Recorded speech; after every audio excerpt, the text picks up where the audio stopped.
which can actually increase by up to 10 decibels on a standard graph. So you need weighting to curve down a decibel frequency so that it all sounds relative.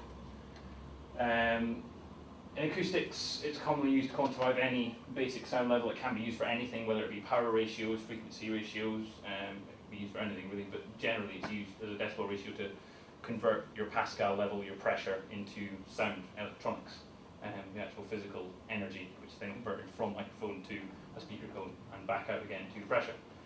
And again, your general ratio of sound, how much you can hear. I was going to get a sound meter out and show you some of these sound levels, but my speakers are a little bit crap apparently.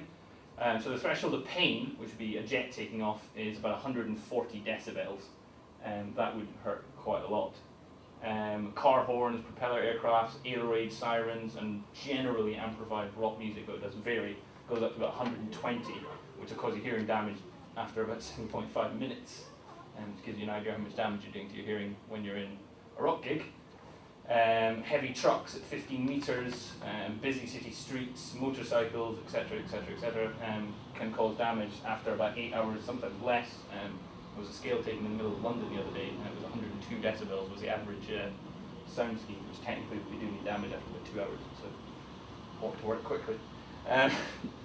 Yeah, the origins of the bell is, it was made in Bell Laboratories. Originally we had what's called MSC, which is miles of standard cable, which was actually quite a clever equation. Basically it worked on the basis of how much degradation, how much sound power was lost through every mile of cabling that was laid. The decibel was much more convenient because over longer spaces of time, and because the power ratio was huge in the amplification over time in different telephone switching stations back in the day, it was very difficult to quantify that without massive numbers and massive subdivisions. So they came out with Bell and Bell Laboratories in 1921, apparently. They're not actually 100% sure if it was 21 or 22 for some reason. So Wikipedia tells me. Through pure coincidence, one MSU, actually more precisely 1.012 MSUs, actually comes out as 1 decibel degradation. So the National Standards Authority decided that it was such an easy switch that they put it in place immediately in Europe and then over the coast, and without telling quite a few people. So for a long space of time the equations were very wrong, because people were getting it wrong by a factor of 0.004, which obviously over 1,200 miles or whatever can cause some serious issues. Apparently telephone lines went down for quite a space of time in a lot of places. Yeah, that's pretty much it. Any questions? Anything? Come on, Kel's thinking about it. Yeah. I don't know how come during your presentation you had a bell as equal to decibel, and why is it in a trillion deci? All right, the bell, that's in the first slide, isn't it? A decibel is 1/10 of a bell, Yes, which is deci. just a different subdivision.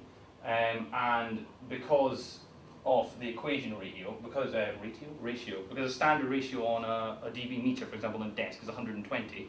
That's because the standard hearing ratio, which is a trillion, which comes down to a subdivision, I'm not even going to try and do the math for this, is 12, which is 120 decibels. So the basic straight division, because of the bell, because you have to take it down from 12, you have to put up the point, comes it to 120, which gives you your standard desk ratio of 120 to 0 dB. Yes? Like a challenge. Come on! No, that's it. Thank you very much.